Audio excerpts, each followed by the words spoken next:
एक दफा का जिक्र है। बहुत दूर एक खूबसूरत सल्तनत थी जिसका नाम नूरिस्तान था। यहाँ के पहाड़ चमकते थे, हवाएं फूलों की खुशबू लाया करती थी और दरिया गीत गुनगुनाया करते थे। इस सल्तनत में एक मेहरबान बादशाह और एक निहायत नाजुक दिल मलिका रहते थे। उन दोनों की 6 बेटियां थीं, 6 के 6 खूबसूरत और शरीफ। मलिका उन सबको बराबर प्यार करती थी, मगर बादशाह के दिल में एक अरसे से एक ख्वाहिश पैदा हो चुकी थी। वो एक बेटा चाहता था। वो समझता था कि सल्तनत को संभालने के लिए एक शहजादा बहुत जरूरी है। वक्त गुजरता गया और एक दिन महल से एक नई खुशी की आवाज बुलंद हुई। मलिका फिर से माँ बनने वाली थी। पूरा महल जश्न मना रहा था। 6 बेटियां अपनी छोटी बहन या भाई का इंतजार कर रही थी, लेकिन बादशाह के चेहरे पर मुस्कुराहट के साथ साथ अंदेशा भी था। एक रात बाग में चलकर बादशाह ने मलिका से कहा, अगर ये बच्चा भी बेटी हुई तो मैं उसे कबूल नहीं करूंगा। मलिका का दिल टूट गया। उन्होंने कुछ ना कहा, मगर उनकी आंखों में गहरी उदासी थी। उन्हें अपने बच्चे की फिक्र लग गई। महीनों बाद एक रोशन सुबह मलिका के यहाँ बच्चे की पैदाइश का वक्त आ पहुंचा। महल में खामोशी फैल गई। एक पुरएतमाद और नरम दिल दाई जिसका नाम रेहाना था, मलिका की देखभाल कर रही थी। थोड़ी देर बाद कमरे से एक मीठी रोती हुई चीख सुनाई दी। मलिका की आंखों में खुशी के आंसू भर आए। रेहाना ने बच्ची को मलिका के हाथों में दिया और धीमी आवाज में कहा, मुबारक हो, एक खूबसूरत बेटी हुई है। मलिका की मुस्कुराहट फिर एक पल में खौफ में बदल गई। बादशाह का वादा उनके जहन में बार बार गूंज रहा था। रेहाना ने मलिका के चेहरे का रंग बदलते देखा और फौरन समझ गई।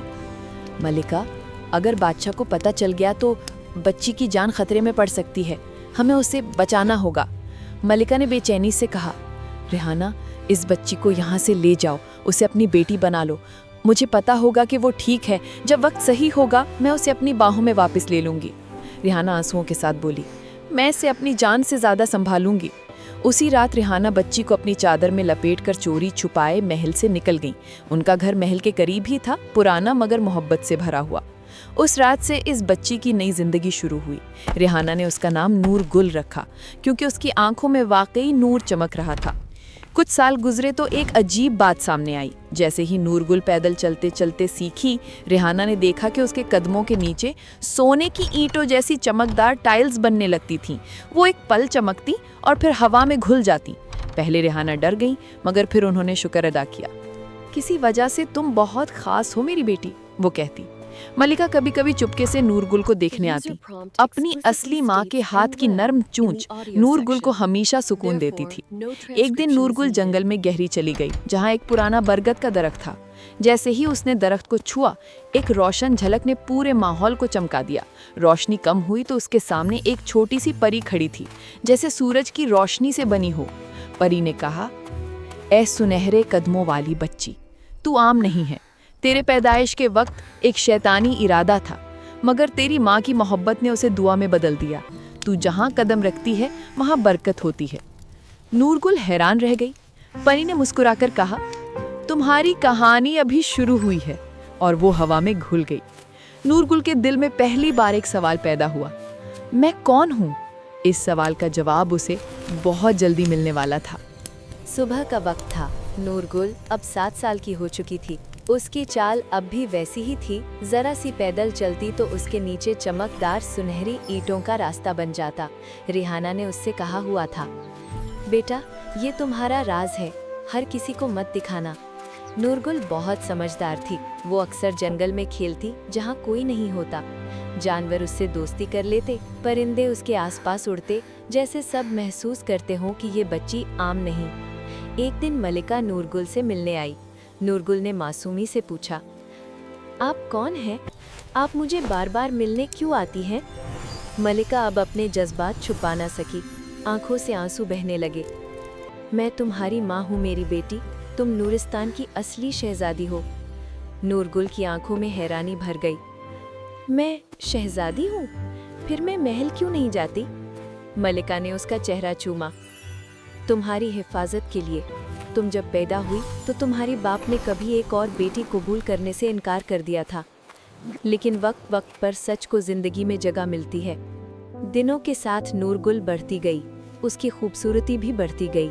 उसकी सुनहरी चोटी सूरज की किरणों जैसी चमकती। लोगों के दरमियान उसके जादू की कहानियां फैलने लगी। एक दिन खबर आई कि बादशाह सख्त बीमार है।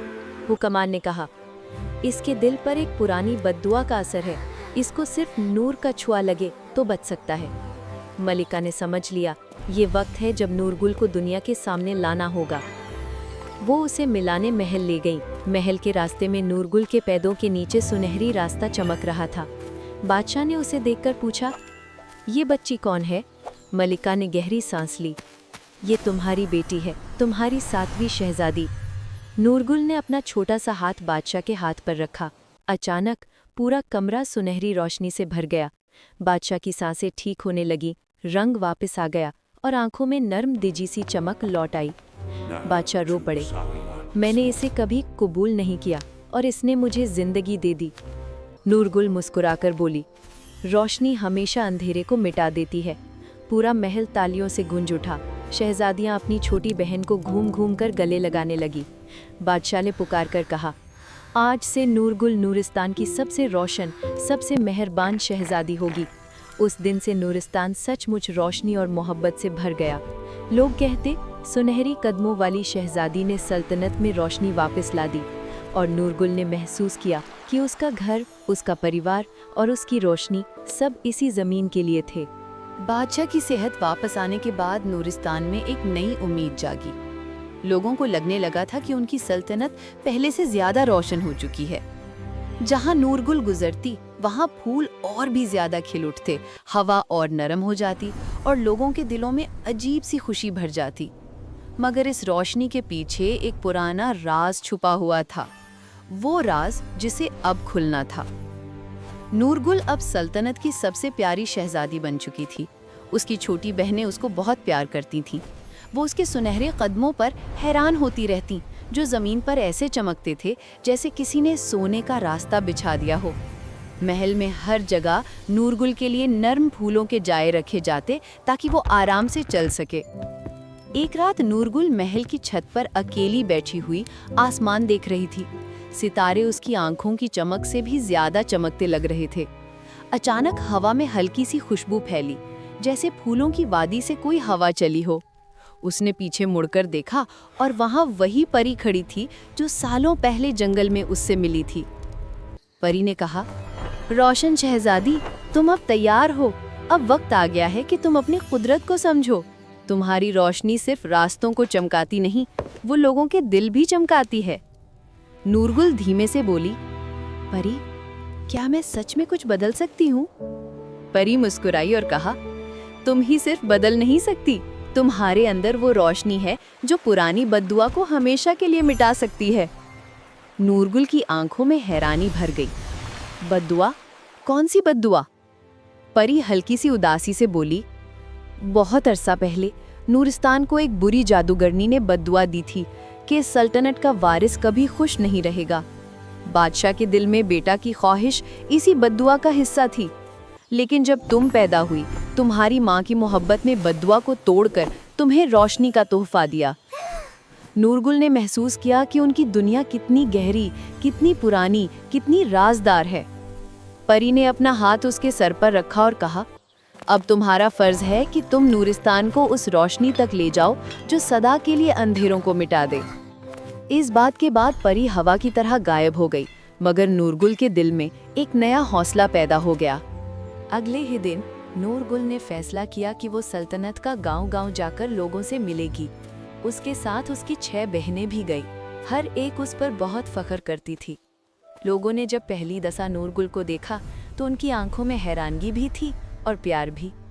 जिस गांव में वो जाती, वहां बीमार लोगों का दुख कम होता, जमीन बेहतर हो जाती और बच्चे खुशी से हंसने लगते। लोग महसूस करते कि नूरगुल की रोशनी उनके दिलों में उम्मीद फैला रही है। एक बुजुर्ग ने उसके हाथ छूकर कहा, हमारी रूहों को रोशनी दे दी तुमने शहजादी। नूरगुल मुस्कुरा दी। दिल ही दिल में वो अपनी माँ को दुआ दे रही थी। जब नूरगुल वापस महल पहुंची तो वो सीधी सीधी बादशाह के सामने गई। बादशाह अब उससे प्यार करते थे, मगर उनकी आंखों में एक बहुत बड़े बोझ का असर था। बादशाह ने धीमी आवाज में कहा, बेटे या बेटी का फर्क मुझे अब समझ आ गया है। तुम सबसे बड़ा तोहफा हो जो मुझे अल्लाह ने दिया है। नूरगुल ने अपने बाप का हाथ पकड़ लिया। अब आपका बोझ सिर्फ मेरा नहीं, हम सबका है। आइए हम मिलकर नूरिस्तान को और रोशन करते हैं। बादशाह ने पहली दफा दिल से मुस्कुराया, मगर उसी वक्त महल के दरवाजे पर गवर्नाइल लोगों ने एक अजीब सी खबर लाई। रात को पुरानी जादूगरनी को रियासत के बाहर देखा गया है। ऐसा लगता है कि वो वापस आ रही है। मलिका का रंग उड़ गया। बादशाह ने फिक्र से एक दूसरी सांस ली और नूरगुल के दिल में एक हल्की सी जलन सी महसूस हुई, जैसे अंधेरा रोशनी का इम्तहान लेने आ रहा हो। उस रात सारी शहजादियां नूरगुल के कमरे में आई। उन्होंने उसका हाथ पकड़ा और कहा, हम तुम्हारे साथ हैं, नूरिस्तान को बचाना सबका फ़र्ज़ है।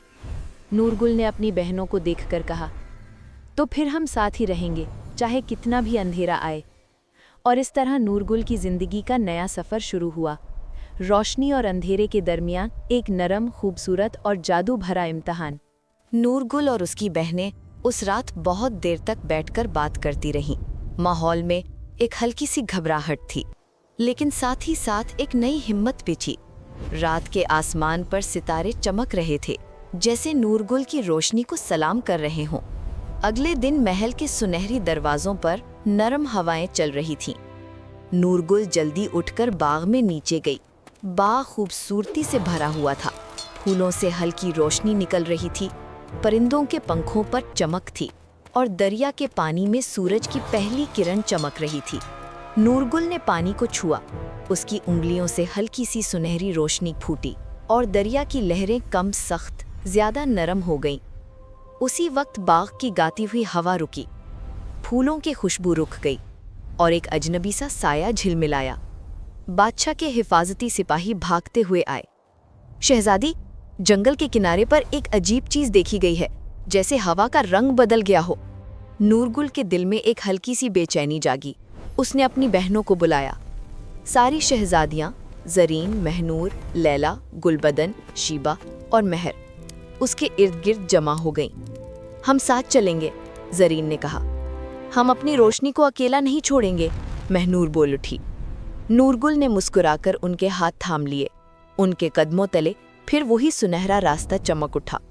शहजादियां जंगल की तरफ गईं। जैसे ही वो गहराई में पहुंची, सबने महसूस किया कि जंगल का रंग थोड़ा बदल गया है। पत्ते पीले नहीं थे, न मुरझाए हुए, लेकिन उन पर एक बहुत हल्की सी धुंध छाई हुई थी। पर वो धुंध कोई डरावनी नहीं थी, बस अजीब, बिल्कुल अजनबी। नूरगुल रुक गई। ये धुंध कुछ तो कहना चाहती है, उसने धीमी आवाज में कहा।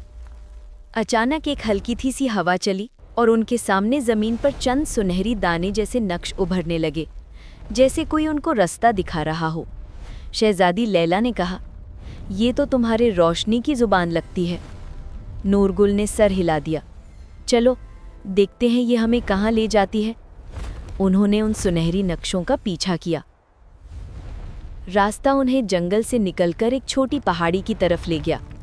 पहाड़ी के दामन में एक पुराना सा दरवाज़ा था, पत्थर का बना हुआ, जिसमें अजीब सी लकीरें और नक्श बने हुए थे। जब नूरगुल उसके करीब आई, नक्श चमकने लगे। उसके हाथ से रोशनी निकलकर दरवाजे पर फैल गई। दरवाज़ा हल्की सी खर्र की आवाज़ के साथ खुलने लगा। शीबा की आंखों में हैरानी भर गई। लगता है ये दरवाज़ा तुम्हारे आने का इंतज़ार कर रहा था। अंदर एक गहरी सुरंग थी, लेकिन कोई अंधेरा नहीं। दीवारों पर रोशनी के पतले पतले तार चल रहे थे, जैसे रोशन नसें। जब सारी शहजादियां अंदर घुसी तो सुरंग एक खूबसूरत हॉल में बदल गई, जिसमें सुनहरे चमकते फूल, धीमी हवा में हिलते पत्ते और पानी से भरी एक छोटी झील थी। झील का रंग हीरे की तरह चमक रहा था। महनूर ने धीरे से कहा, ये तो किसी जादू का घर लगता है। नूरगुल झील के पास गई और पानी को छूना चाहा। जैसे ही उसने उंगलियां पानी पर रखीं, झील में एक रोशनी की लहर फैली और उस रोशनी से एक चेहरा उभर आया। वो एक बहुत नूरानी और अजीम शख्सियत का चेहरा था, ना मर्द ना औरत, बस रोशनी का एक रूप। आवाज़ आई, ए नूरिस्तान की रोशनी, तुम्हारे अंदर एक ऐसा तोहफा छुपा है जो सदियों से इंतज़ार में था, और जिस जादू की हवा तुम महसूस कर रही हो, वो सिर्फ एक सूचना है। नूरगुल ने मुस्कुराते हुए पूछा, कैसी सूचना? आवाज़ ने कहा, अंधेरा लौट रहा है। पुरानी जादूगरनी, जिसे तुम्हारी माँ ने कभी रोका था, अब वापस आ रही है, लेकिन इस दफ़ा वो अकेली नहीं होगी। सारी शहजादियां हिल गईं। लैला ने डरकर कहा, हम क्या करें? रोशनी ने नर्म लेकिन ताकतवर अंदाज में कहा, तुम्हारे लिए एक इम्तिहान आ रहा है। लेकिन रोशनी कभी तन्हा नहीं होती। तुम सब बहनें मिलकर जितनी ताकतवर हो, उतना अंधेरा कभी नहीं होता। सुरंग की दीवारें चमकने लगी। झील के पानी में हल्की हल्की लहरें उठने लगीं। रोशनी ने आखिरी जुमला कहा, नूरगुल, तुम्हारी कुदरत अभी पूरी नहीं जागी, मगर जल्द ही तुम्हारा असली रूप खिल उठेगा। झील शांत हो गई। शहजादियां वापस जिराहत के साथ महल की तरफ लौटीं। उनके दिल में अंदेशा भी था और हिम्मत भी। नूरगुल ने वापस चलते हुए सोचा, जादूगरनी कौन सी कुदरत लेकर आ रही है और मैं अपनी कुदरत कैसे जगाऊंगी? उसके हर कदम के नीचे चमक और भी गहरी होती गई, जैसे जमीन ही उसको तसल्ली दे रही हो। उस रात नूरगुल ने चांद को देखकर एक वादा किया, मैं अपनी बहनों और अपनी सल्तनत को बचाकर रहूंगी। अंधेरा चाहे कितना भी गहरा हो, रोशनी हमेशा उसे हरा देती है। और इस तरह नूरिस्तान की सुनहरी शहजादी अपनी तकदीर के अगले इम्तिहान के लिए तैयार होने लगी।